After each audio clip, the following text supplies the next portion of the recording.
Estamos recebendo hoje aqui no nosso podcast Via 3 um dos maiores especialistas em segurança pública do nosso país. Ele que é oriundo, inclusive, da Polícia Militar, já trabalhou na linha de frente, hoje está no Congresso Nacional como deputado federal representando a Bahia. Eu estou falando do Capitão Alden. Ele vai conversar com a gente sobre a escalada do crime organizado em nosso país, trazendo dados muito reveladores, inclusive alertas importantes para o nosso país, dos caminhos que a gente pode tomar com relação a isso.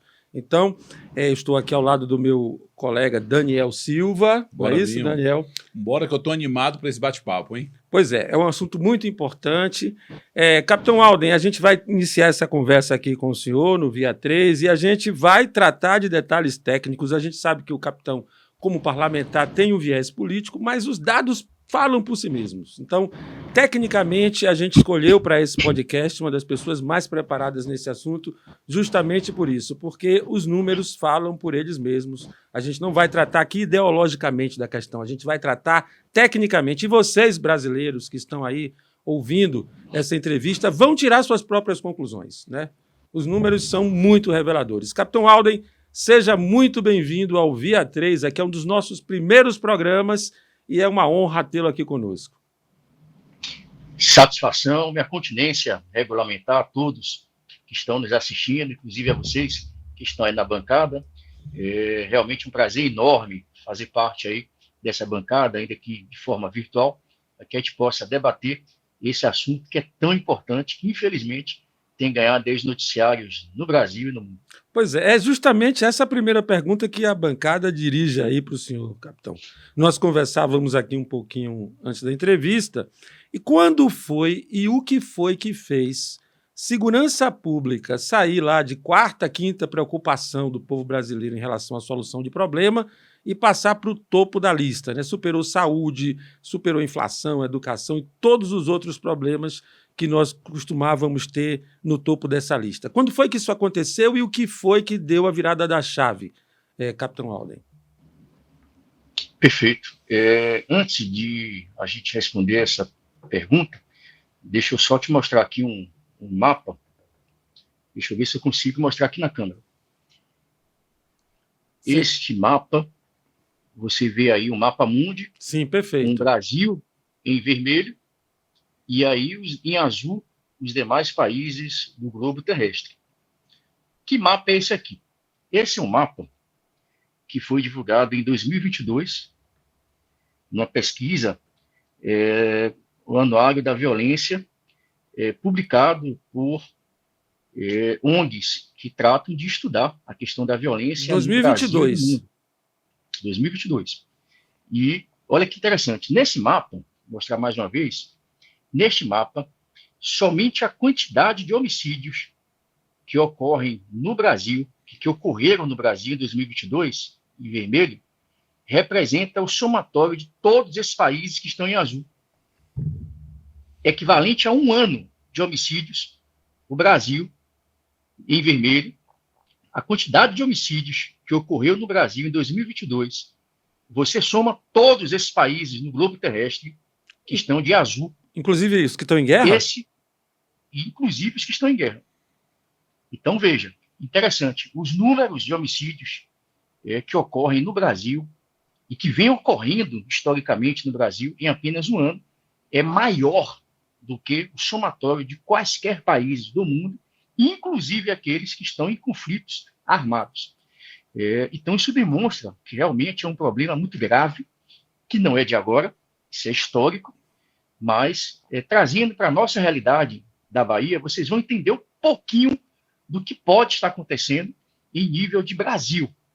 Vamos lá, Bahia. Vou trazer aqui alguns dados estatísticos que são muito importantes. Como você disse, você é aqui extremamente técnico, objetivo, sem paixões políticas, sem partidarismos. Vou trazer aqui números que podem ser confirmados através das mídias oficiais, do governo federal e do governo da Bahia. Vamos lá. De 1997 até o ano de 2005, final de 2005 para 2006, a Bahia era um dos estados mais seguros do Brasil. Naquela época, naquele período de 1997 até 2006, início de 2006, A Bahia, como eu disse, era um dos estados mais seguros. Dificilmente ultrapassava 1.200, 1.500 homicídios ano. Quando Jacques Wagner assumiu o governo da Bahia em 2006, de 2006, ele permaneceu por mais 8 anos. Somente na gestão de Jacques Wagner, a Bahia atingiu, neste somatório de 8 anos, 42 mil homicídios. Vocês ouviram bem? 42 mil homicídios. Não estou inventando esses números. Basta vocês pegarem o Anuário da Violência, criado, produzido pela SSP Bahia. Então, é uma estatística oficial. Lá na estatística, você vai ver de 2012 a 2023, 2024, agora mais recente. Só nesse período, você tem algo em torno de 65 mil homicídios. No Anuário da Violência do Governo da Bahia, elaborado pela SSP. Quando você traz os dados de 2006 até 22, mais ou menos, que foi o período que ele fez o recorte, você soma aí os outros quase 40 e tantos mil assassinatos, que já temos hoje mais de 100 mil assassinatos. Então, durante o governo de Jacques Wagner, 42 mil assassinatos. Mais 8 anos de Rui Costa, 46 mil assassinatos. E agora com Jerônimo, no seu segundo mandato, no seu segundo governo, na metade do seu segundo governo, somado ao primeiro mandato, nós já temos quase 15 mil assassinatos, somente com Jerônimo. Fato notório é que, e o próprio governo estadual aponta isso, que nos últimos 3 anos, a Bahia vem apresentando uma redução significativa do número de homicídios, uma média de 5% a 6% do total de homicídios em comparação aos anos anteriores. Mas tem um detalhe, mesmo com essa redução, que tem sido consecutiva, que tem sido consistente, ela é muito pequena, de 5% a 6%. Isso representa, no montante de assassinatos que ocorrem em um ano, cerca de 200, 300 mortes a menos, no universo de quanto? 4.000, 4.200, 4.500 assassinatos. Então, mesmo que a Bahia esteja apresentando uma redução significativa, consistente, ela ainda é insuficiente para que a sociedade baiana tenha uma sensação de segurança, de paz, de tranquilidade. Então, esse é um ponto que eu preciso destacar. Segundo ponto, por que tem acontecido tanto essa questão da violência aqui na Bahia?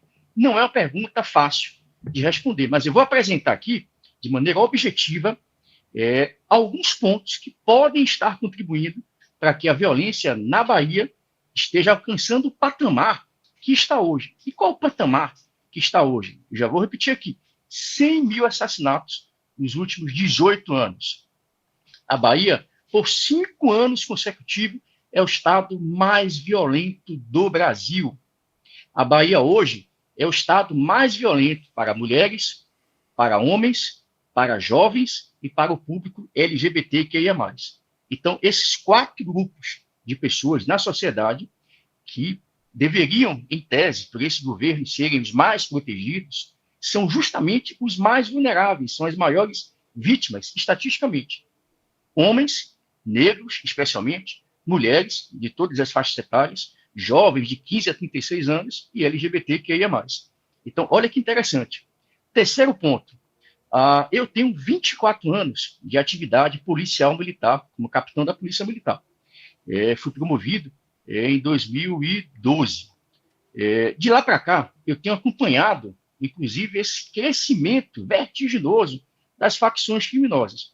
Não sei se vocês lembram, se têm conhecimento, em 2012, logo um pouco antes da minha promoção a capitão, inclusive, foi esse trabalho científico que eu fiz à época que me permitiu ganhar uma pontuação e ser promovido por merecimento dentro da Polícia Militar.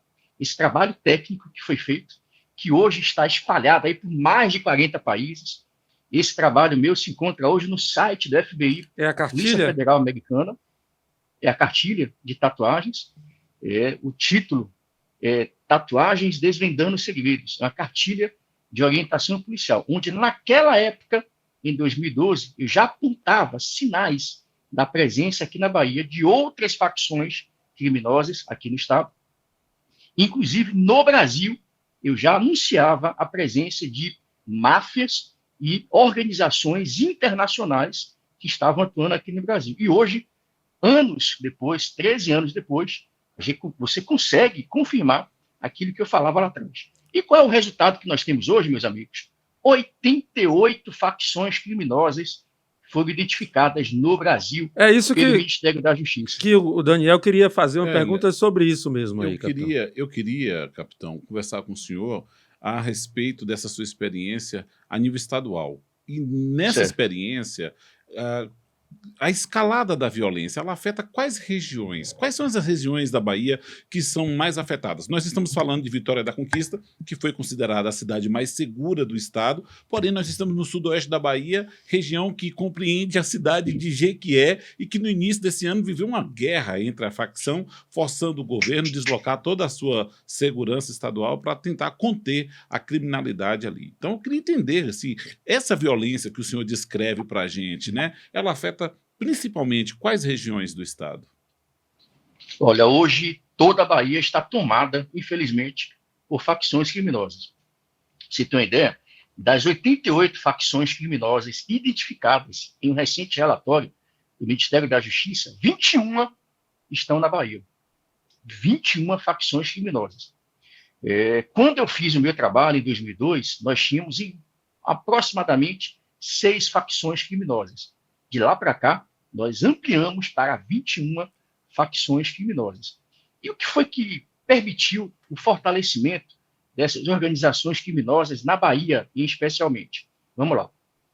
Eu vou trazer aqui alguns números e vocês vão entender o porquê que a Bahia virou paraíso das facções criminosas. Vamos lá. Como eu estava dizendo, eu estou na Polícia Militar há 24 anos.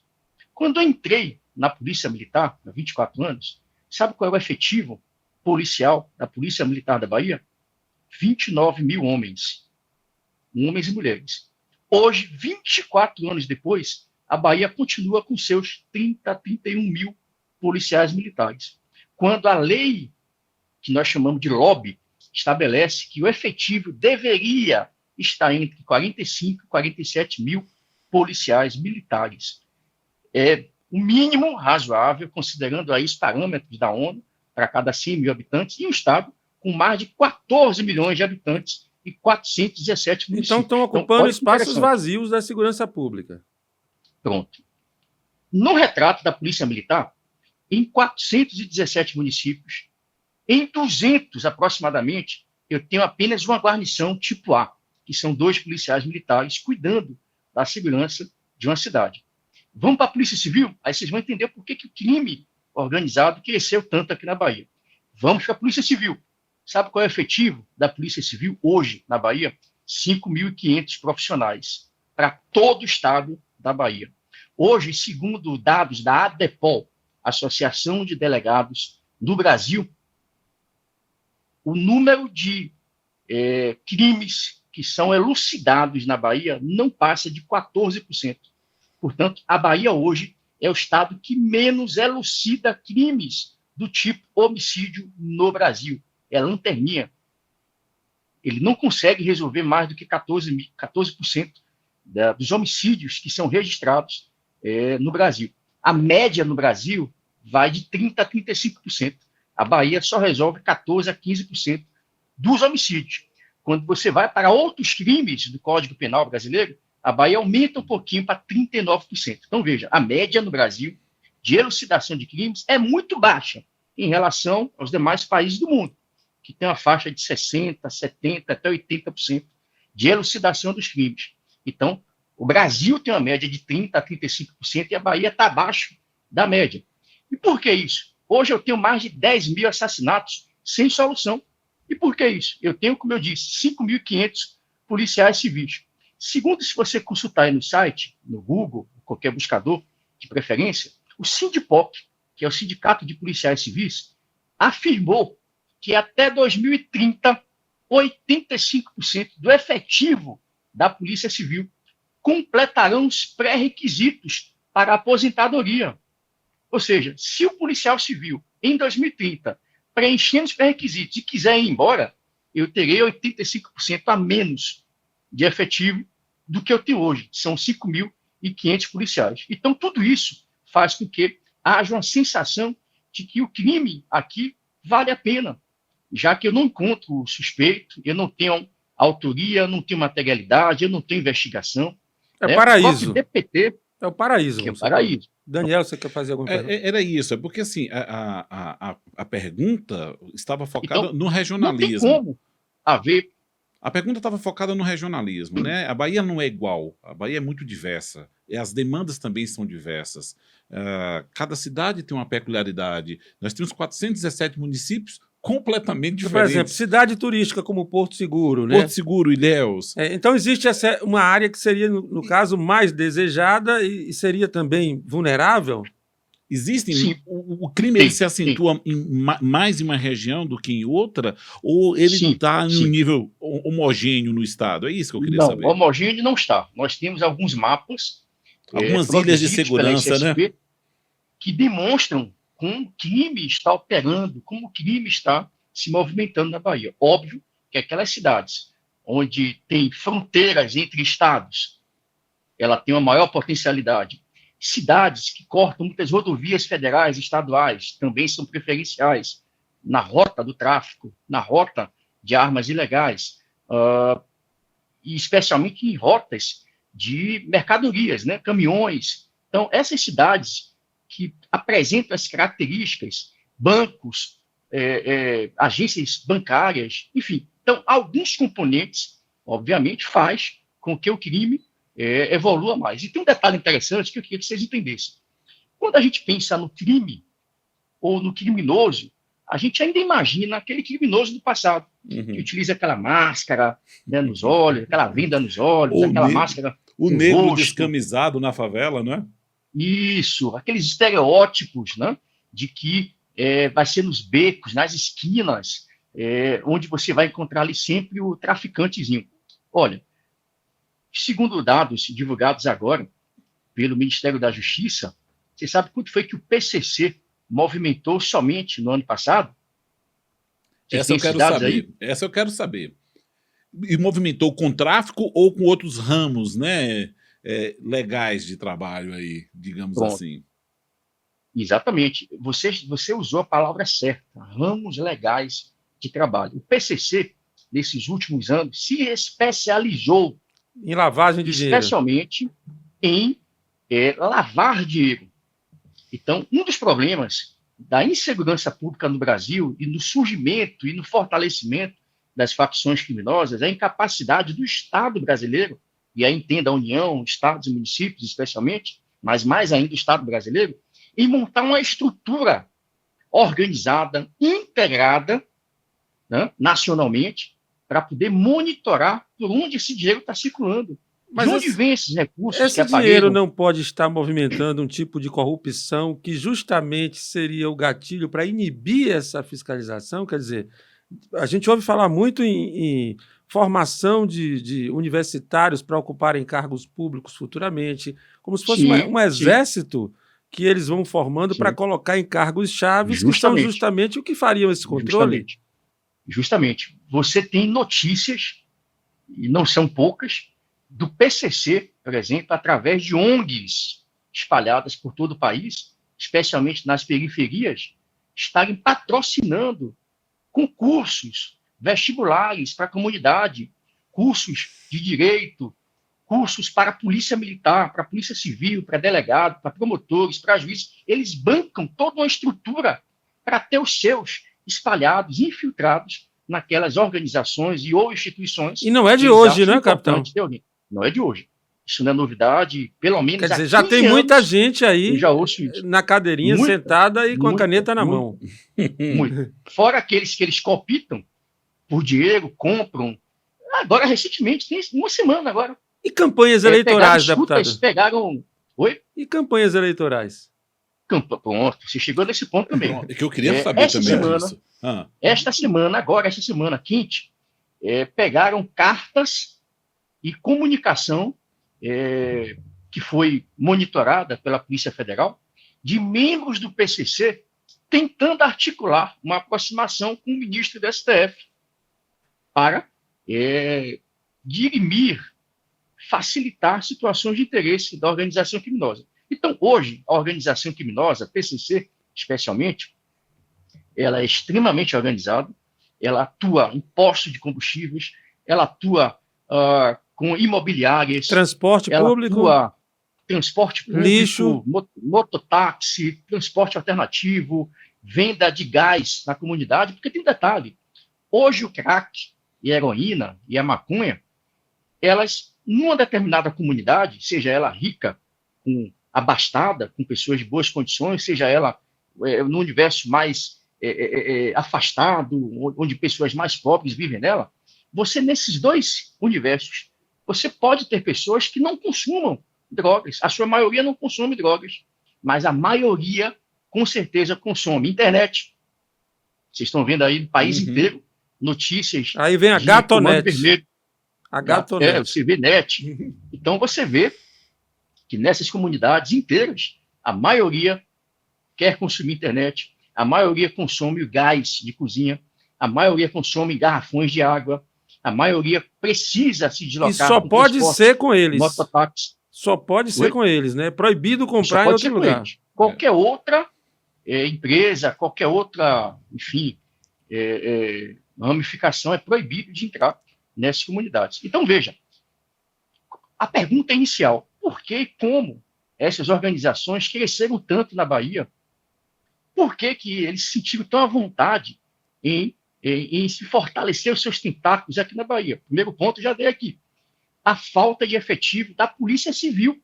Certo. Se eu não tenho efetivo para investigar esses criminosos, para identificar esses criminosos, são a Polícia Judiciária que vai apresentar as provas para o Ministério Público.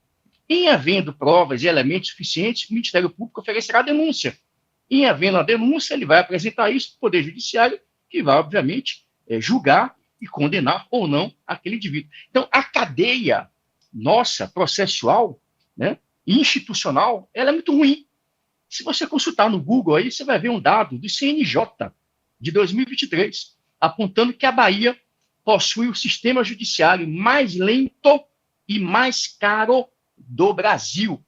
Então, de cada 10 processos que são encaminhados ao Poder Judiciário, menos de 2 são concluídos em até 4 anos. E pelo menos 4 anos é o tempo mínimo que um processo dura hoje no TJ para ser julgado. E isso aí vai depender do tipo de processo, se crime, na área civil, então tem diversos aspectos. Aí, deputado, eu queria saber do senhor se com essas declarações que o senhor traz para a gente, o senhor disse que o problema na segurança da Bahia é efetivo e que esse baixo índice de efetivo favorece o crime, né? E porque não é resolutivo, não é efetivo, não é no seu trabalho. A justiça é lenta. O senhor está querendo dizer que o Estado é leniente com o crime e favorece as facções?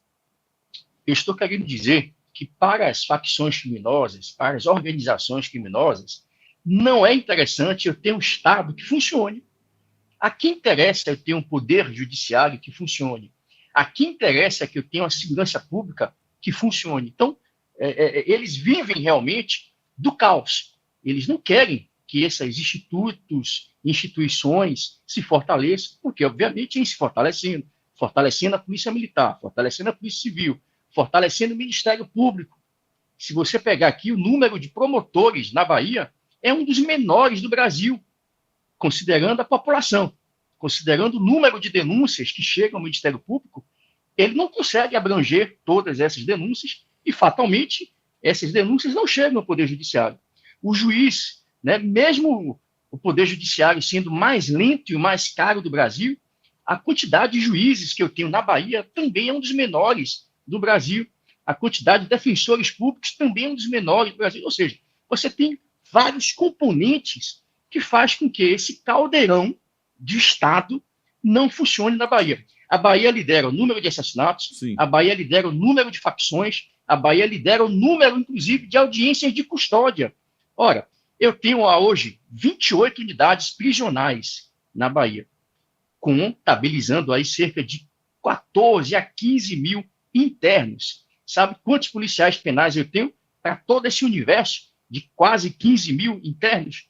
2.200 policiais penais. A Bahia optou em terceirizar, né? Inclusive, a gente tem a Socializa, que é a empresa que administra os presídios aqui no estado, junto também com alguns agentes penitenciários. Então, é um modelo que assusta. Agora, capitão, eu queria saber também, o senhor trouxe números alarmantes para a gente em relação ao número de homicídios, né? E aí a gente vê, o senhor fala do caos, existe um caos, né? Esse caos não seria o protagonista para a elevação desse número de homicídios que nós estamos tendo na Bahia? Essa briga entre facções não potencializa, exponencia, na verdade, esses índices de homicídio aqui no estado? Quem são esses mortos? Quem são essas pessoas? E por que elas estão morrendo? Perfeito. O perfil criminológico das vítimas são justamente pessoas que, segundo a polícia, estão envolvidas diretamente com o tráfico de drogas. Usuário que não pagou. O grande responsável por essas mortes são, de fato, a maioria envolvidos em situações de conflito entre estas facções que estão buscando espaços, territórios. Então, olha que interessante. O Ministério da Saúde divulgou em 2022 que somente na Bahia o SUS gastou nada mais, nada menos que 17 milhões de reais, sabe com quê? Feridos a bala. Se você digitar aí no aplicativo de celular, baixa aí Fogo Cruzado.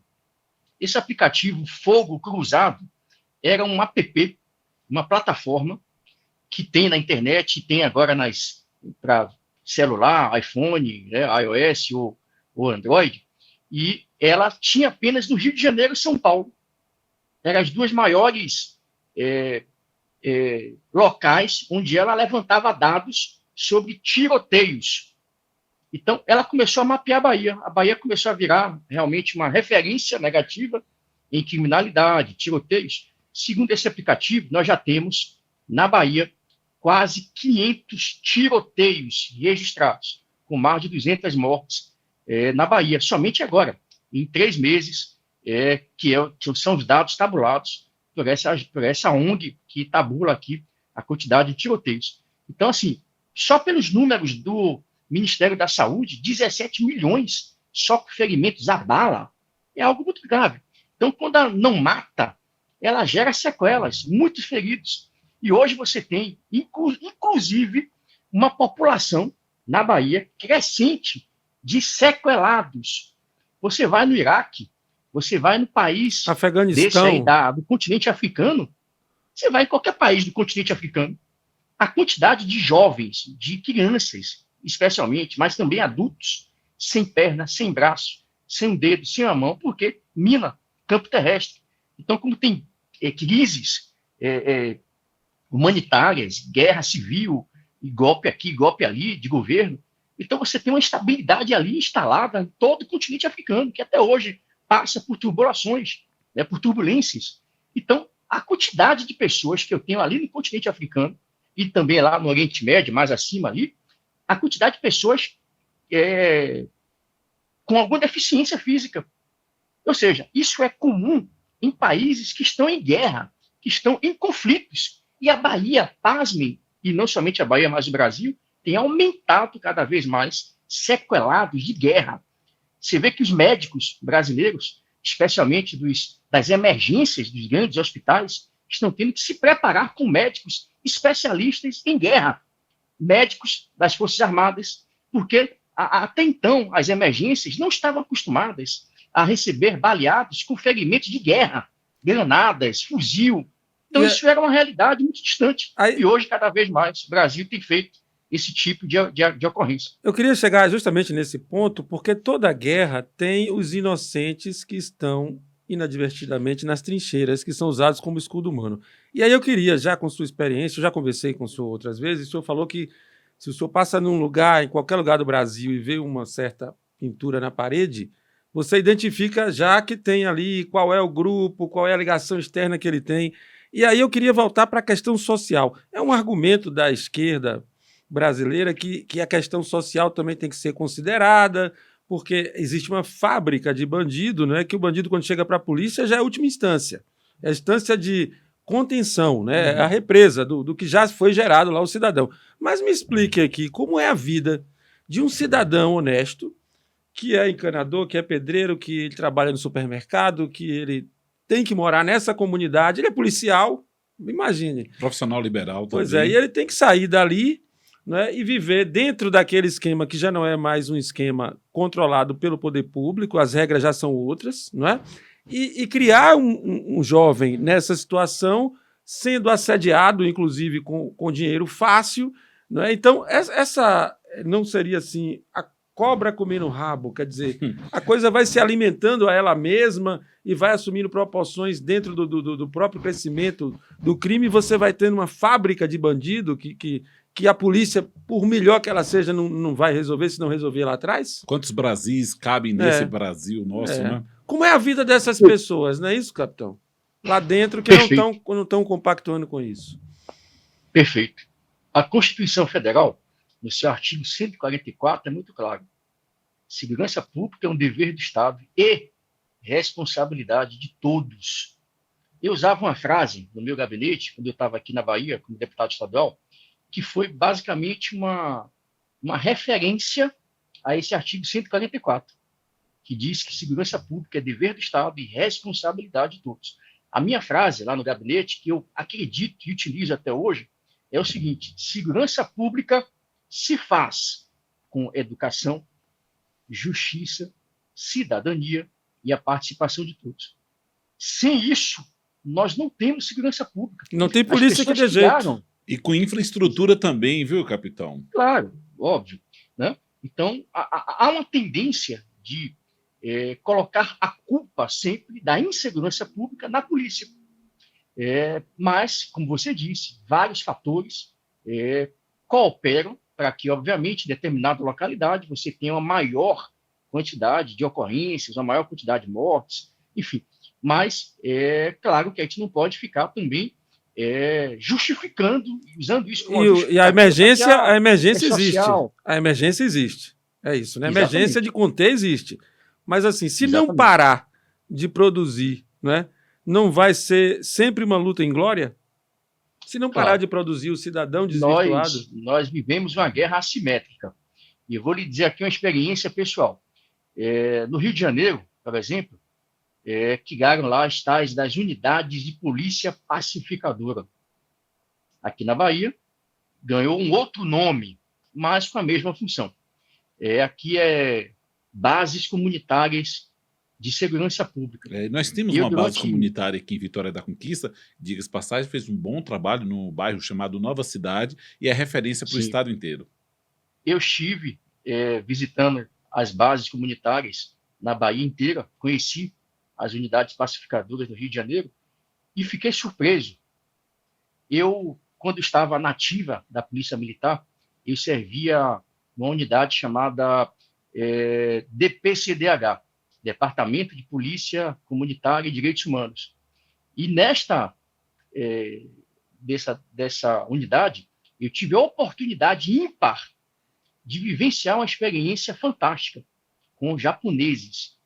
Policiais da Polícia Nacional Japonesa vieram à Bahia, na verdade, não somente a Bahia, mas alguns estados brasileiros, dentre eles a Bahia, e vieram acompanhar como funcionavam as unidades de polícia pacificadora do Rio de Janeiro e as unidades que nós chamamos aqui de BCS, Base Comunitária de Segurança. E eu fiquei quase um mês acompanhando esses policiais da Polícia Nacional Japonesa nas diversas bases comunitárias, inclusive aí Vitória da Conquista. Uhum. E eles acompanharam, monitoraram e anotavam, tiravam fotos, gravavam vídeos, mostrando o interesse por conhecer aquela modalidade de policiamento. E, ao final, já quase um mês depois, eu perguntei aos japoneses que estavam nos acompanhando, em inglês, e eu perguntei a eles assim: quais dessas unidades que vocês visitaram na Bahia que desenvolvem alguma atividade semelhante à que vocês fazem no Japão? E a resposta deles: nenhuma. Tudo que eu aprendi sobre polícia comunitária nos livros, nos cursos que eu tomei em São Paulo, Rio de Janeiro, Minas Gerais, nas viagens internacionais que fazíamos sobre policiamento comunitário, tudo caiu por água abaixo. Nada do que eu aprendi sobre polícia comunitária se enquadrava como polícia comunitária, na visão e no modelo japonês. Lá eles adotam um sistema chamado sistema Koban, de policiamento.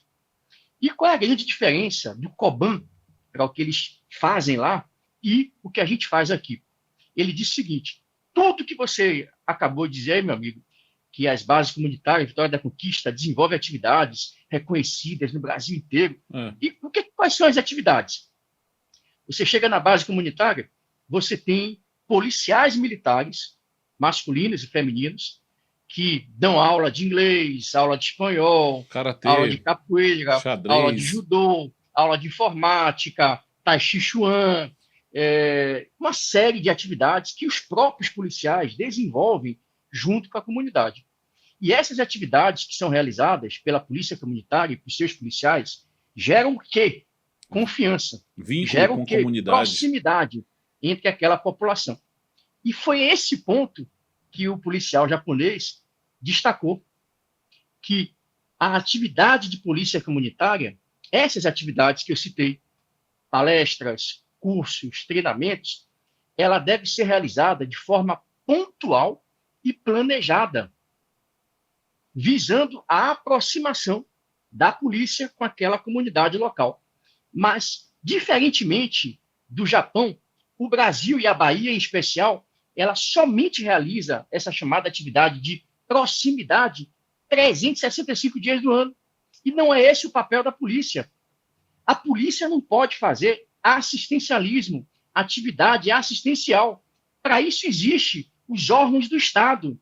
Tem Secretaria de Educação, Secretaria de Ação Social, Secretaria de Promoção Social. Faz muito sentido. Já existem os órgãos do Estado que devem desenvolver essas ações. Não é a polícia que vai deixar de fazer policiamento para fazer o papel do Estado. Porque se a polícia fazer o papel da ação social e de outras secretarias importantes, quem vai fazer o papel da polícia? Ninguém. E quando eu falo, rapidinho, quando eu falo o papel da polícia, não entendam que é trocar tiro, que é ficar fazendo abordagem. Não. Um papel preventivo. E qual é o papel preventivo? Vou dar um exemplo aqui. Ele me mostrou esse exemplo. Eu estava em Feira de Santana, numa comunidade chamada Jorge Américo, na base comunitária Jorge Américo. E aí, a gente tem uma palestra com moradores locais. De repente, uma mulher abre a porta do auditório que estávamos, uma mulher local, moradora local, toda ensanguentada, com a roupa lascada, com a roupa de enfermeira, né, com aquele jaleco branco, desesperada, chorando, toda ensanguentada. E todo mundo olhou para um lado, olhou para o outro, que é isso, que é isso, que é isso. E ela disse, meu marido me espancou. Ele foi como é que chama? Um posto próximo à polícia militar, um posto de enfermagem, um posto de saúde, e arrebentou a mulher toda dentro da clínica, né, da posto de saúde. Os policiais rapidamente acompanharam esta senhora, foi até o posto de saúde, não encontraram mais esse agressor, que seria seu companheiro, e o policial japonês foi acompanhando. Ele foi lá no local, junto com a polícia, para ver o desfecho, como é que a polícia trata aquele episódio e tal. Resultado, não encontrou o homem, o agressor. Os policiais a levaram para o posto de saúde de volta, para ser tratada, medicada, e logo em seguida para a delegacia. E resultado, a ocorrência finalizou ali. E aí ele disse, se esta ocorrência fosse no Japão, você sabe como é que seria adotado? Quais procedimentos seriam adotados? E ele relatou. Se acontecesse aquela cena, em qualquer lugar do mundo e no Japão, faríamos a mesma coisa. Iríamos até o local, verificaríamos se o suspeito ainda continuava lá. Se não estivesse, iríamos dar o suporte médico àquela senhora agredida, posteriormente à delegacia, ok. Mas a própria polícia, no momento que ela gerou uma ocorrência de que teve um atendimento a um caso de violência doméstica, a própria polícia, ela iria para a casa desta vítima. Por exemplo, agora que eu lembrei uma coisa, essa enfermeira, ela disse que tinha 5 filhos. Olha que história interessante. Essa enfermeira, em Feira de Santana, agredida, ela relatou que tinha 5 filhos, que moravam numa casa de aluguel, Que estavam que vulneráveis agora. Vulnerável. Que um dos seus filhos não estava indo à escola, tinha que trabalhar, ele não estava indo à escola, teve que abandonar a escola. Esse companheiro dela era uma pessoa que vivia com ela, vivia bêbado o tempo todo e agredia ela eventualmente. Então, só esse relato que ela fez, o policial japonês falou assim, olha, todo esse relato que eu ouvi e que ela fez para a polícia, nós, policiais, iríamos lançar no nosso relatório, na central de polícia, esta informação que ela deu, de ter 5 filhos, e que um deles, ou 2, se eu não me engano, não estava estudando. Ele ia constar esse relatório, e esse relatório ele é integrado a todas as secretarias do governo. Então, naquele mesmo relatório policial, ele acionava, disparava uma mensagem para o que seria a Secretaria de Ação Social, para ir na casa daquela mulher no dia seguinte, para acompanhar os filhos, para identificar o que está acontecendo. Essa mulher tem treinamento, tem curso, ela trabalha, ela tem emprego efetivo. Ou seja, o Estado, aquela frase que eu disse, né? Segurança pública se faz com educação, justiça, cidadania, participação. Ou seja, o ciclo completo tem que funcionar. E a polícia ia atrás do meliante. A polícia iria atrás do meliante, no caso. Exatamente, é o papel dela. fazia poder de polícia. E o Estado faria as demais pergunta partes. que fica no ar é, e aqui no Brasil, Robson, será que nosso sistema de segurança pública é integrado com outras secretarias? Por exemplo, na Bahia isso acontece? Né? No país isso acontece, em nossa cidade isso acontece. Né? Então... Quer ver uma coisa? São 20 horas e 36 minutos. Se este caso acontecesse agora, certamente, digamos que essa mulher fosse vítima de um estupro. Você vai, possivelmente, na delegacia, não deve encontrar um delegado. A depender da cidade, na Bahia, você sequer... Eu tenho aqui um dado estatístico real. Dos 5.300 policiais civis que nós temos hoje no Estado, em 200 municípios não existe delegado titular. Em 100 municípios baianos, sequer existe policial civil. O policial militar hoje, em várias cidades, que estão hoje me assistindo, certamente, vão dizer o seguinte, olha, quando eu pego um suspeito, eu tenho que levar 200 quilômetros de distância, porque não tem delegacia, eu não tenho delegado aqui. Então, essa é a realidade da Bahia. Então, quando o senhor me faz a pergunta se está integrado, malmente tem um delegado. É isso que eu ia falar. Olha, Vitória da Conquista... Você vai levar na delegacia da mulher, não funciona 24 horas na delegacia da mulher. Vitória da Conquista, que é a 3ª maior cidade do estado, não tem um ano que começou a funcionar 24 horas a ADEAN aqui na nossa cidade. Então você vê que o processo é muito lento e nós estamos bem retardatários. Agora sim, capitão, tem muita coisa para a gente conversar sobre esse tema de segurança pública. Eu queria, inclusive, atravessar temas polêmicos. Vamos lá. Maioridade penal. Né? A gente vê, inclusive, essas estruturas criminosas organizadas que são ramificadas pelo país inteiro. A gente tem que entender isso também, né? Porque não tem... Hoje, raramente, eu acho, né, capitão, que tem uma dessas que não tenham ligações nacionais e até internacionais, mas a gente vai falar sobre isso também. Mas o que eu queria dizer é o seguinte, tem toda uma proteção que eu acho que socialmente justificável num país que, como o Daniel falou, né, que tem estrutura, você proteger seus jovens, seus adolescentes, mas quando esses jovens e adolescentes começam a ser utilizados por conta de brechas na legislação para fazer atividades que eles não poderão ser punidos, isso não vira uma perversão com o próprio código que defende esse cidadão de pouca idade, não é? Você termina subvertendo uma coisa que seria útil e boa para uma prática deletéria, né? Você está usando aquele jovem que tem 16, 17 anos, já tem consciência para muita coisa, já tem capacidade de atirar, capacidade de roubar, de matar até, para fazer isso. E seria até uma maneira de eles serem o público-alvo preferencial dessa cooptação, por conta dessa incapacidade de punir. Ô, Robson, me permite te falar um negócio. Vitória da Conquista, até pouco tempo, não existia aqui, em Vitória da Conquista, uma cela adaptada para receber menores em conflito com a lei. De acordo com o padrão do código. Não existia. Então, o menor cometia o crime e quando ele saía, né, ou ele era apreendido e apresentado no Distrito Integrado de Segurança Pública, ele saía primeiro que o policial. Pois é, e a gente não quer dizer aqui que a gente está querendo punições severas para o menor, a gente só está dizendo que ele está sendo mais uma vítima do sistema, não é E a isso, gente capitão? também não pode admitir um Estado sem lei, né? Exatamente. Não pode virar um Estado sem lei, uma terra sem lei, porque o rapaz é menor e tem uma legislação que o protege. Qual a sua opinião sobre Perfeito. isso? Perfeito. Eu queria trazer aqui mais uma informação. O Estatuto da Criança e do Adolescente, que trata hoje no Brasil dessas questões, tem 35 anos apenas. Foi criado, a Lei 8.069, foi criado em 1990, portanto, hoje tem 35 anos a legislação específica que trata sobre atos infracionais cometidos por crianças e adolescentes.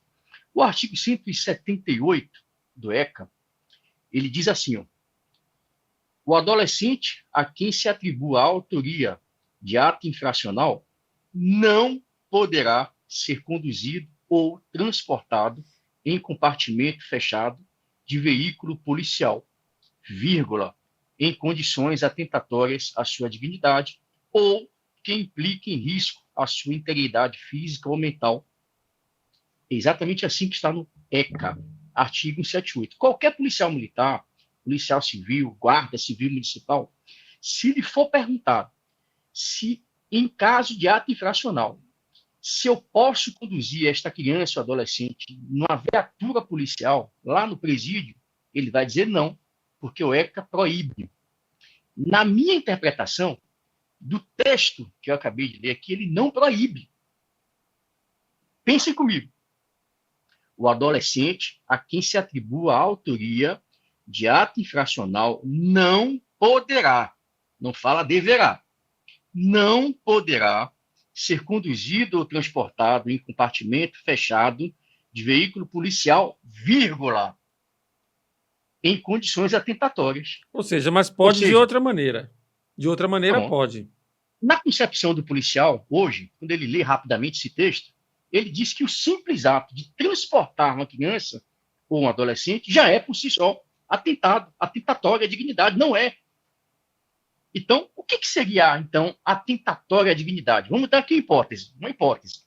Eu pego um camburão de uma viatura policial, o chamado presídio, dizem que se eu conseguir botar 10 é porque cabe 10 na viatura, no camburão. Mas, se eu pensar de forma digna, dignidade da pessoa humana, espaço proporcional a uma criança ou um adulto, você tem que estabelecer um critério justo, dizer, olha, cabe quantas pessoas aqui razoavelmente sentadas ou deitadas? Então, eu tenho que estabelecer 3, 4 pessoas. Hoje, isso não está definido, por quê? Os presídios das viaturas são malas de veículo automotor. Primeiro que os veículos que a polícia utiliza e que tem esses chamados prisões, né, elas são veículos de passeio, que são adaptadas, transformadas em uma viatura policial. Tanto que você olha o manual daquele veículo, ele está a mala está em 500 litros, não sei quantos litros. Não está lá dizendo, olha, cabe 2 pessoas, cabe 3 pessoas, porque não foi fabricada para aquilo. Então, a gente adapta aquela viatura para o transporte de presos. Então, no meu entendimento, cabe sim a condução de adolescente ou criança na viatura policial, em especial no presídio, desde que esta condução não seja atentatória à sua dignidade. E qual seria o exemplo de um atentatório à sua dignidade? Eu transportar a criança com 15 pessoas lá dentro, no porta-malas. Ou então a criança junto com um homem de alta periculosidade no meio delas, ferindo inclusive a dignidade dela, a proteção dela. Eu pego essa criança ou este preso e meto junto no porta-malas, junto com cone, com cadeira, com mesa, e o preso vai todo assim, todo torto. Então, esse transporte, desta forma, ferindo a sua dignidade, aí sim enquadraria nesse texto que está aqui. E o que foi que eu fiz?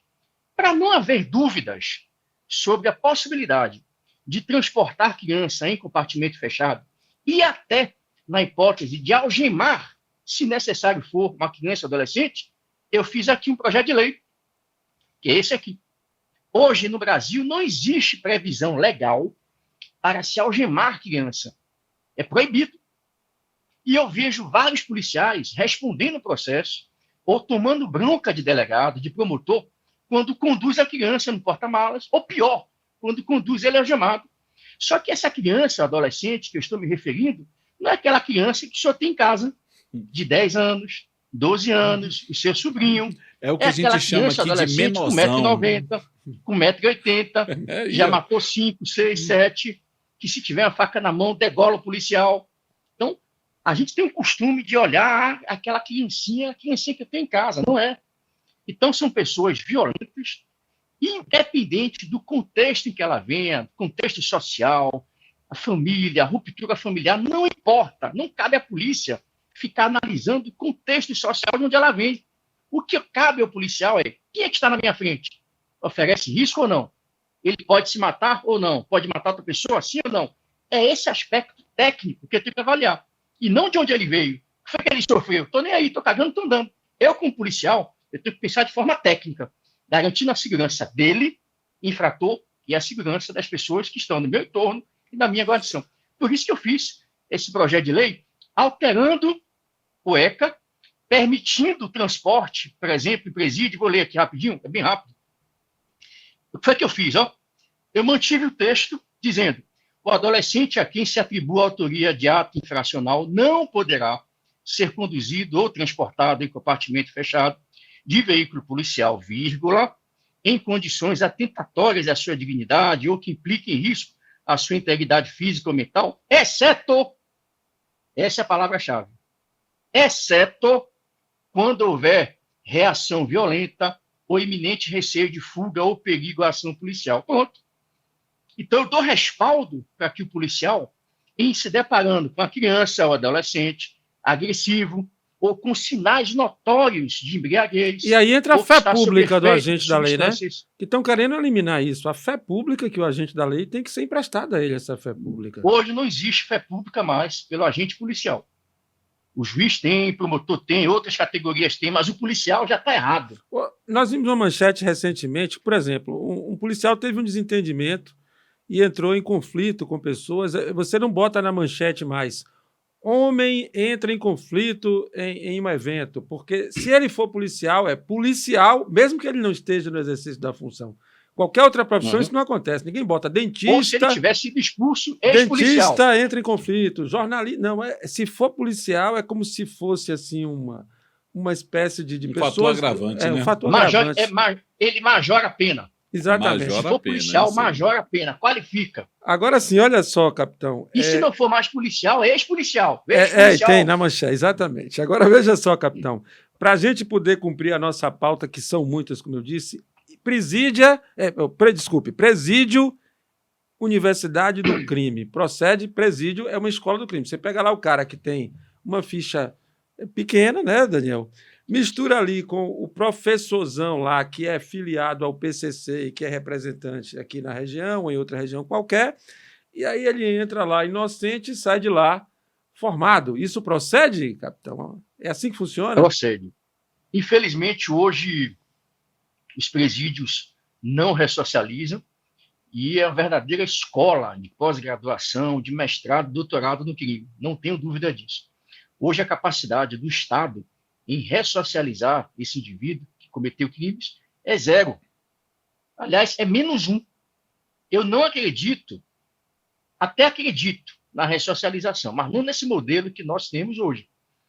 E vou lhe dizer mais. Eu fiz um outro projeto de lei agora, recentemente, tem uma semana ou duas, que, inclusive, hoje, eu, numa audiência pública com o ministro Lewandowski, pela manhã cedo, ontem,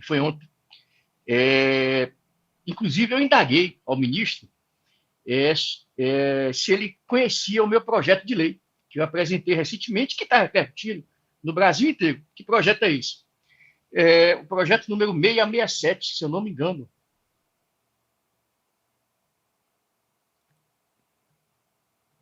É o seguinte, hoje a LEP, que é a legislação de execuções penais, a lei de execuções penais, ele diz que os presos, os internos, podem ser distribuídos numa unidade prisional por 4 critérios. O primeiro deles, pela gravidade do seu crime, pela gravidade da sua pena. Segundo critério, se ele já é condenado. Terceiro critério, se ele é um preso provisório, não foi condenado ainda. E o quarto é quando ele já tem, por exemplo, algum tipo de ameaça. A sua integridade física. É um estuprador, por exemplo, vai para uma área segura. É um ex-policial, vai para uma área segura. Então, esses são os 4 critérios utilizados hoje comumente nas unidades prisionais. E existe um 5º critério que não está estabelecido na LEP. Sabe qual é? Facção criminosa. E aí está o problema. Presídios. Aí está o problema. Olha Vamos a gravidade. Lá. Departamento olha pessoal, a gravidade. né? Eu estou esquentando minha pergunta. Vamos lá. Olha a gravidade do que eu vou dizer agora. Se você observar algumas recentes entrevistas do atual secretário da Segurança Pública da Bahia e outros estados, eles costumam replicar. Voltou, sem problema. Então, vamos lá, vamos lá. Recebeu uma ligação aí, mas volta para cá. Daqui a pouco você fala com o capitão, Voltei. que ele está ocupado agora, tá bom? Vamos lá, capitão. Certo. Então, sim, você estava estava falando falando das facções, dos presídios. Pronto. Então, vamos lá. Eu disse que são hoje 4 critérios e mais um 5º, que são as chamadas facções criminosas. E que houve recente entrevista do atual secretário da Segurança Pública, que ele disse o seguinte, respondendo a um jornalista. O que ele achava do fortalecimento das facções na Bahia e se ele achava que era correto um jornalista ou algum desses jornais ou rádios explicitarem o nome da facção. Se isso não fortaleceria a identidade daquela facção, se eles não se autopromoveriam, se isso era salutar, divulgar o nome das facções, como tem sido feito por parte da imprensa na Bahia e no Brasil. Ele disse sim, concordo, nós não devemos citar os nomes destas facções, porque eles podem se sentir poderosos, podem se sentir uma ideia de pertencimento. Eu já acreditei nisso no passado, hoje não mais. Depois das minhas pesquisas, depois das minhas viagens internacionais, depois de visitar El Salvador, Estados Unidos e acompanhar outras unidades prisionais, eu fiz essa mesma pergunta a essas autoridades. E lá eles disseram que, no início, de fato, havia uma percepção equivocada de que não deveríamos reforçar, através das comunicações oficiais ou não oficiais, o nome destas facções, pelos motivos já expostos. Mas eles também falaram o seguinte: não adianta você não citar o nome, não nominar essas facções nos jornais, na TV, na rádio, se o próprio Estado, com recurso público e com a estrutura do Estado, diz para fora que ele não existe, mas existe dentro das unidades prisionais. E eu separo alas inteiras para o PCC, alas inteiras para o Comando Vermelho, alas inteiras para o BDM. E quando eu crio esses espaços segregados por facções, o que eu faço a médio e longo prazo? O que o Estado está permitindo com isso? Eu estou fortalecendo as facções. Articulação interna lá, articulação. Pronto. Vamos trazer aqui um exemplo bem simples. No quartel. Quando eu estou em um quartel, se vocês tiverem a oportunidade de vivenciar um pouco de um quartel de polícia, um quartel das Forças Armadas, vocês vão ver que as pessoas que ali circulam e que frequentam habitualmente durante anos, eles adquirem, como é que eu posso dizer? Eles adquirem um estereótipo daquele local.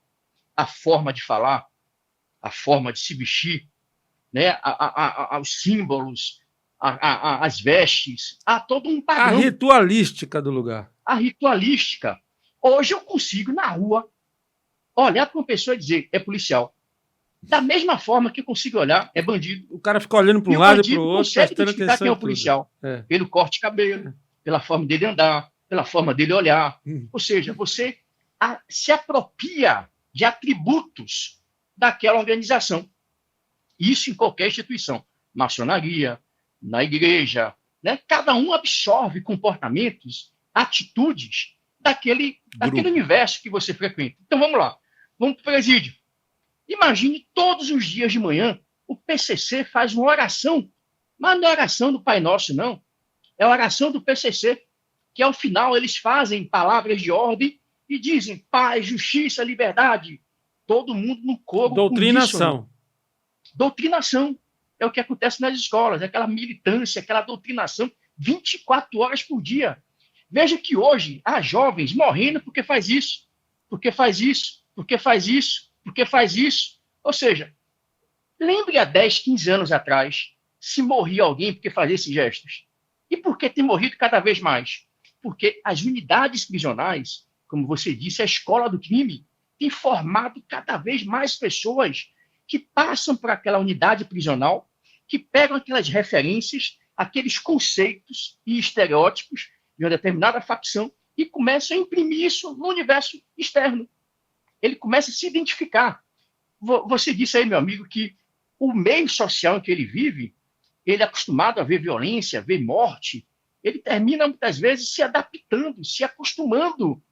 Né? Tem gente hoje que, no passado, você via um cadáver, parava tudo. As pessoas cochichavam, era uma tragédia. Hoje, não. Você vê um corpo estirado, cheio de tiro, na rua, no lado seguinte, a criançada jogando bola. O cara no barzinho.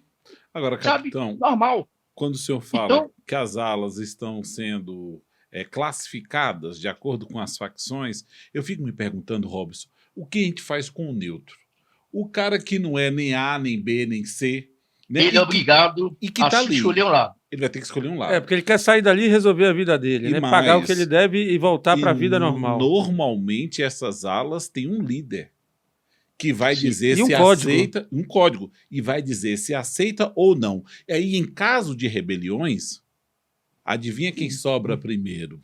O escudo humano. O escudo humano. E aí eu quero falar com o senhor, porque nós recentemente tivemos uma fuga na cidade de Eunápolis, que resultou na exoneração da diretora do presídio, que foi presa logo depois. Sim. E aí? Como o senhor avalia hoje essa política interna dentro dos conjuntos penais da Bahia, já que nós estamos adotando um modelo híbrido de gestão, né? Como o senhor avalia essa política aqui no Estado? Olha, eu sou contra esse modelo híbrido que nós temos hoje. Em primeiro lugar, eu acho que o Estado ele tinha que ser autossuficiente, tinha que ter estrutura para verdadeiramente cuidar desses espaços, sem intervenção de terceiros. Eu acho que poderia, sim, terceirizar alguns aspectos, né, alimentação, né, serviços de reparos, mas o cuidado, o contato com o interno, não, o Estado tinha que assumir isso e não terceirizar essa responsabilidade. Mesmo porque é delegada pelo Poder Judiciário, né? É delegada pelo Poder Judiciário, então você está botando uma coisa de fora do Estado para cumprir. Pronto, mas o que é que acontece? Grande parte dessas empresas terceirizadas que atuam dentro do sistema prisional, vai ver quem é que está por trás. É um deputado, é um coronel de polícia, é o prefeito, é o amigo do prefeito. Então, há uma máfia por trás disso tudo que ganha muito dinheiro com tudo isso.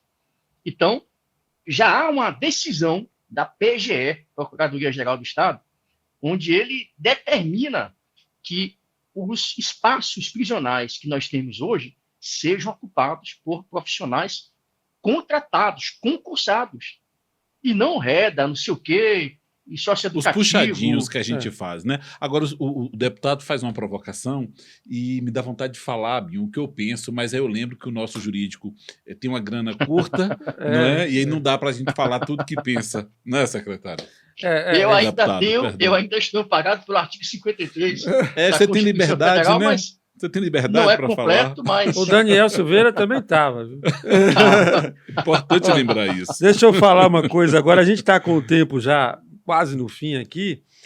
E aí eu queria falar da sua experiência em El Salvador. E aí uma provocação que a gente fez aqui também, antes da entrevista, a gente conversando aqui, que o Daniel perguntou. E El Salvador, a gente sabe que é pequena, que o Brasil tem dimensões continentais, né? E o que é que você achou da experiência do que você viu em El Salvador? E em que dimensão, em que aspectos a gente poderia aplicar algo parecido, né? Porque parece que muita gente critica que tem aspectos ditatoriais ali nas ações do Nayib Bukele, ou Bukele, como algumas pessoas chamam, né? Que ele é meio autoritário em tomar essas providências e tal. O fato é que resolveu, ele tem 90 e tantos por cento de aprovação popular, mas na nossa realidade é diferente, é um país continental. Por exemplo, você não tem a criminalidade que você tem no Rio Grande do Sul, que você tem na Bahia, você é diferente. Então, como é que Sim. seria, o que é que seria aproveitável daquilo que você viu lá aqui no nosso país, Capitão Alden? Perfeito. Nós tivemos a oportunidade nessa visita, fiquei lá quase 2 semanas, visitando unidades policiais, visitando presídios, conversamos com o ministro de Defesa, conversamos com os ministros e comandantes das Forças Armadas, visitamos a Academia Nacional de Polícia, que lá é integrada, é a Polícia Nacional. Então, a Polícia Civil e Militar que tinha foram todas unificadas em uma polícia só, onde elas fazem todo o processo, o chamado ciclo completo de polícia. Eu acredito nesse modelo, nesse sistema completo, de ciclo completo de polícia. Eu acho que cada um fazendo o seu é muito complicado, você cria processos repetidos, o custo aumenta muito, eleva-se A muito, comunicação não há uma piora, padronização, a comunicação, né, que é a importante. comunicação piora. É. Então, eu sou adepto desse modelo de ciclo completo de polícia. Não acho que no Brasil vai acontecer tão rápido, tão cedo. Isso é uma coisa para uma geração, talvez eu nem alcance isso, devido aos problemas estruturais, às vaidades e às diferenças culturais entre as instituições. Mas acredito que a médio e longo prazo isso deva acontecer no Brasil. Qual foi minha grande surpresa quando eu cheguei lá em El Salvador e pude contemplar todas essas modificações? Primeiro ponto, a legislação, ela foi, de fato, endurecida. Por exemplo, lá, os membros de gangues, lá chamam de gangues, não são facções, os membros de gangues, eles, ou pandileiros, né, como são chamados as pandilas, eles são tratados como terroristas. Primeiro aspecto. Então, foi aprovada uma legislação onde o membro de uma gangue, qualquer que seja ela, qualquer que seja o tamanho dela, em sendo enquadrada, considerada como gangue, ele recebe um enquadramento penal diferente de qualquer outro criminoso. Então, membro de gangue é tratado como terrorista e, portanto, vai para uma unidade prisional específica onde somente membros de gangues estão ali naquela unidade, não são separadas por gangues, todos juntos e misturados, e nunca houve uma rebelião. Detalhe interessante. Segundo ponto, a legislação foi alterada a tal ponto de ser considerada inconstitucional naquele país. O Supremo Tribunal, não sei se... mas a Suprema Corte de lá daquele país, ela viu várias das medidas aplicadas pelo Bukele como inconstitucionais. E esse foi um dos primeiros grandes entraves que o governo federal teve com a Suprema Corte. Então, ele não viu outra maneira, senão com a grande popularidade que ele tinha e tem ainda hoje, ele adotou uma série de medidas que visavam principalmente combater a corrupção na atividade policial. Ele fez uma limpa nas atividades policiais, unificou as polícias militares e a polícia civil, unificando o concurso, valorizando as carreiras policiais. Então, ele valorizou muito a carreira policial, passou por um processo de seleção rigoroso. Depois ele foi para um outro processo no Poder Judiciário, onde ele abriu canais de comunicação de denúncias, para receber denúncias de juízes corruptos, que vendiam sentenças. Olha o contra-ataque. Eventualmente... Então, ele fez um processo muito amplo e atuou de forma firme, prendeu juízes, demitiu juízes.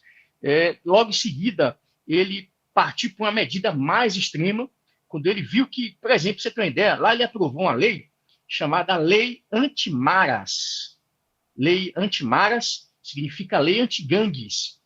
Qualquer indivíduo que for hoje ainda é válida. Qualquer indivíduo que for flagrado circulando nas ruas de El Salvador, que tenha tatuagens específicas das gangues, automaticamente, em sendo avistado pela polícia, é preso, automaticamente conduzido para a delegacia, e lá ele passa por uma averiguação, que aqui não existe, mas lá existe uma averiguação, e identificando tatuagens próprias daquelas gangues, automaticamente ele vai para o presídio federal, onde estão os membros de gangues. Por quê? Lá existe, diferentemente daqui no Brasil ainda, os chamados rituais de iniciação. Um membro de gangue, para receber uma tatuagem no peito do MS-13, ele tem que provar que ele é merecedor de estar no meio. Eu imagino como é que não é esse teste, hein? Matar. Assassinato. Hoje você vê no interior do estado gangues, facções, filmando com celular. É isso aí. Torturando vítimas, cortando o dedo, cortando matando isso, a paulada. Aquilo, mandando para a família. Esse processo de filmar começou na América Central. Há 15 anos, quando eu pesquisava minha cartilha, eu já tinha acesso a vídeos, relatos de como acontecia essas mortes, essas iniciações. Hoje a gente está tomando susto, porque agora a imprensa está dando maior visibilidade a esses casos. Mas há 15 anos, eu tenho vários vídeos no meu computador de episódios de facções torturando, matando e mandando vídeo para a família. Então, o membro da gangue que quisesse ser aceito naquela organização tinha que filmar, torturar, filmando, mandando para ele, e normalmente quem eram os escolhidos? Lideranças de gangues e policiais.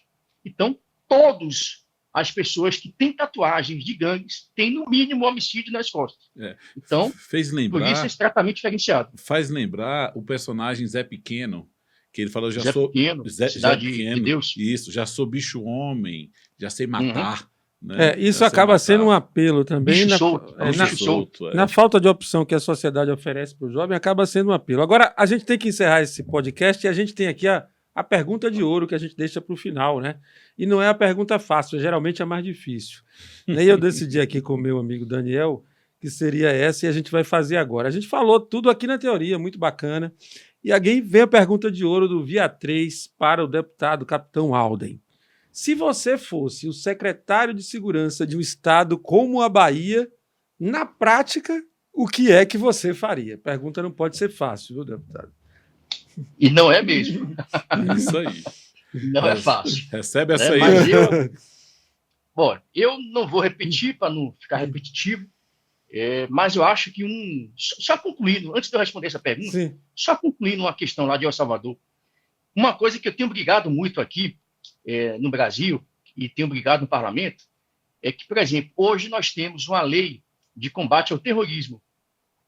Só que terrorismo, aqui no Brasil, ele só pode ser enquadrado como terrorismo crimes ligados à xenofobia, religião e crimes políticos, com atentados violentos. Então, somente essas três hipóteses são consideradas hoje, pela legislação brasileira, como terrorismo, possível enquadramento de terrorismo.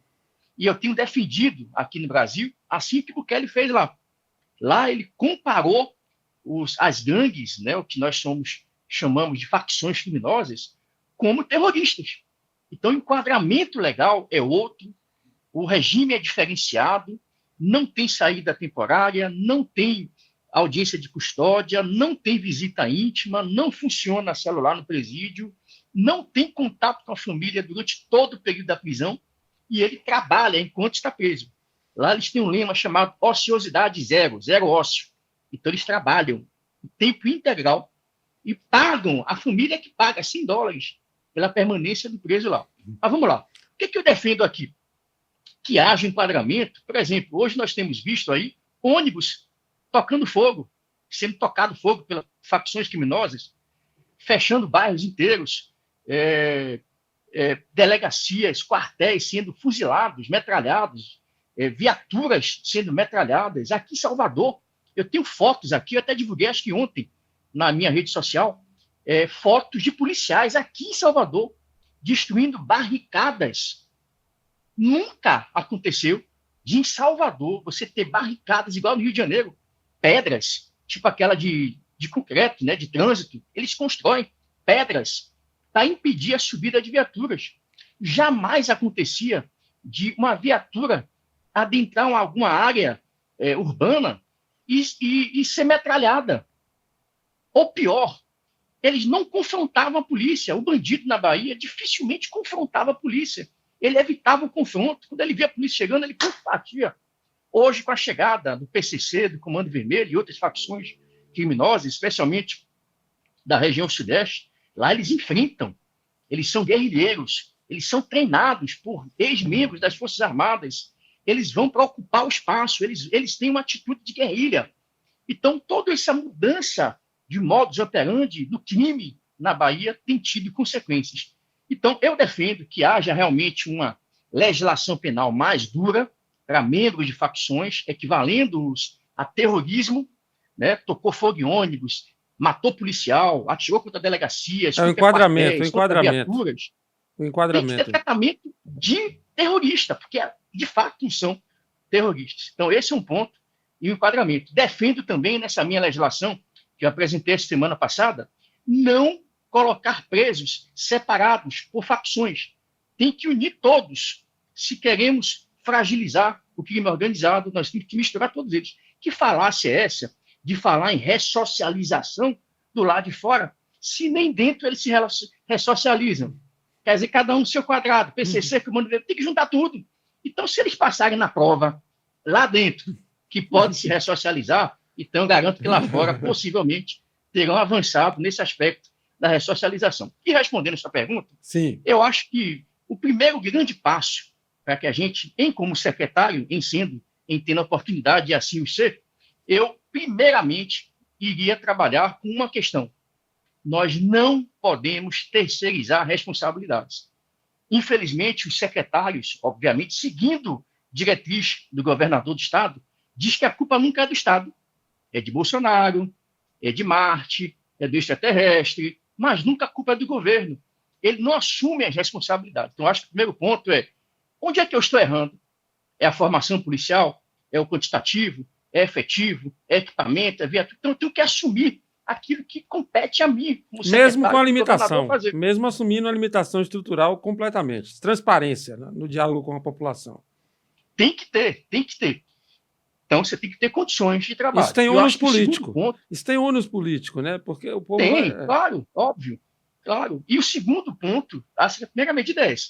Você ter autonomia para fazer a gestão necessária para enfrentar o problema. Segundo, mesmo com ônus político. E porque tem um governador que dá entrevista correndo agora, que o meu colega correndo. Daniel estava me contando aqui. É a segunda vez que ele corre. Né? Entrevista andando, porque se der parado vai ser difícil. E o segundo ponto que eu acho fundamental e crucial é, e isso eu estou falando baseado em experiências aqui no Brasil. Não vou nem longe.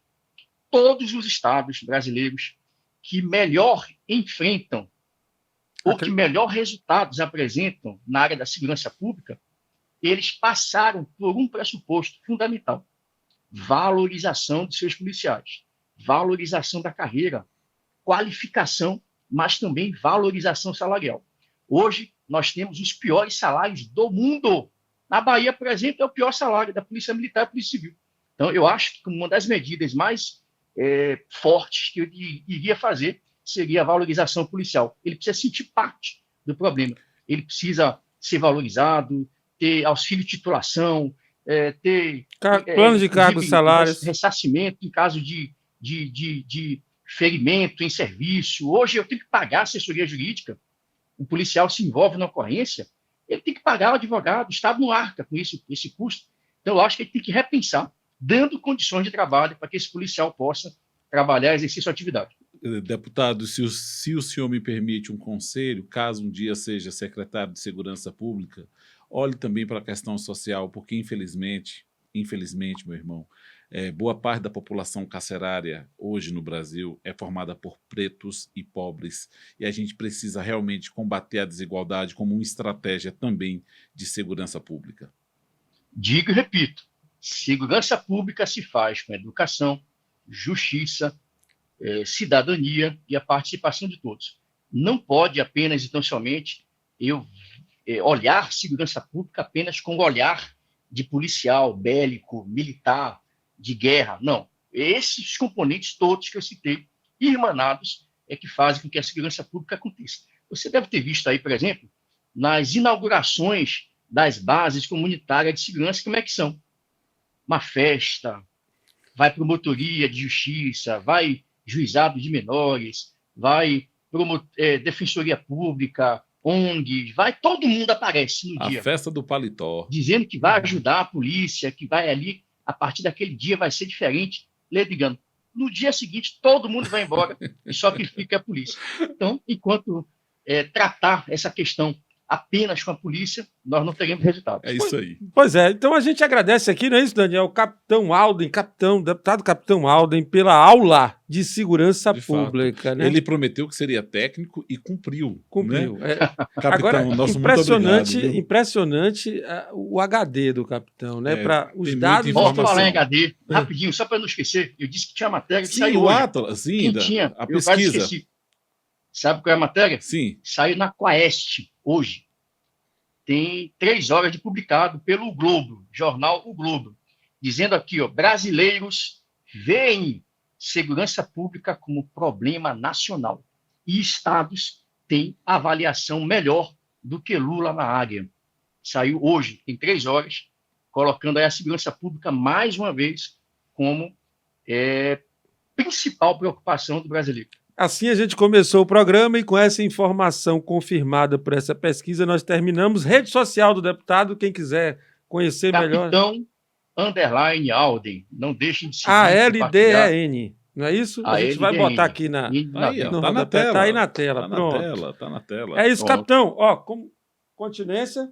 Continência. E até a próxima, porque esse assunto não se esgota e as novidades são sempre. E quando vier a vitória da conquista, por favor, já está convidado para comer biscoito avoador e tomar um bom café lá na Rigno com a gente. E fazer um podcast aqui na bancada com a gente, viu? Muito obrigado, capitão. Obrigado. Boa sorte aí nas pautas.